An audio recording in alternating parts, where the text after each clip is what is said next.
રાજ્યમંત્રી હર્ષ સંઘવીની ઉપસ્થિતિમાં સુવાલી બીચ ફેસ્ટિવલનો ભવ્ય પ્રારંભ કરાયો। સુવાલી બીચ ખાતે બીચ ફેસ્ટિવલ 2024નો પ્રારંભ કરાયો। 3 દિવસીય બીચ ફેસ્ટિવલ અનેકવિધ આયોજનો કરાયા। ગૃહ રાજ્યમંત્રી, સાંસદ, મંત્રી સહિત ધારાસભ્યોની ઉપસ્થિતિ સુડા તેમજ રાજ્ય સરકાર સુવાલી બીચને ડેવલપ કરાશે। મોટી સંખ્યામાં સુરતવાસીઓ ફેસ્ટિવલના પ્રારંભમાં જોડાયા। बीच फेस्टिवल कार्यक्रमના ઉદ્ઘાટનના પ્રસંગે ગૃહ રાજ્યમંત્રી હર્ષ સંઘવી, સાંસદ મુકેશ દલાલ, પર્યાવરણ મંત્રી મુકેશ પટેલ, મેયર દક્ષેશ માવાણી, મંત્રી કુંવરજી હળપતિ તેમજ ધારાસભ્યો ઉપસ્થિત રહ્યા હતા। બીચ ફેસ્ટિવલ દરમિયાન અલગ અલગ કાર્યક્રમોનું આયોજન કરવામાં આવ્યું છે। આ સાથે જ બીચ ફેસ્ટિવલના પ્રથમ દિવસે કિંજલ દવેના લાઇવ કોન્સર્ટનું પણ આયોજન કરાયું હતું।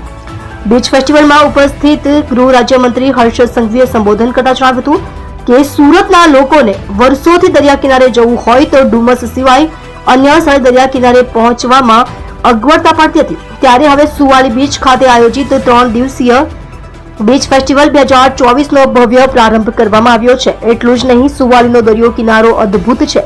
સ્થાનિક ધારાસભ્ય સંદીપ દેસાઈ અને તેમની ટીમ દ્વારા સુવાલી દરિયા કિનારે અનેક સુવિધાઓ ઊભી કરવામાં આવી છે। જ્યારે સ્કૂલના સમયે મિત્રો અને સંબંધીઓ જોડે સુવાલી આવવું હોય તો સિંગલ પટ્ટી રોડ હતો, અત્યારે અહીં એટલા સારા રસ્તા છે કે બ્રેક લગાવ્યા વગર અહીં પહોંચી જવાય છે।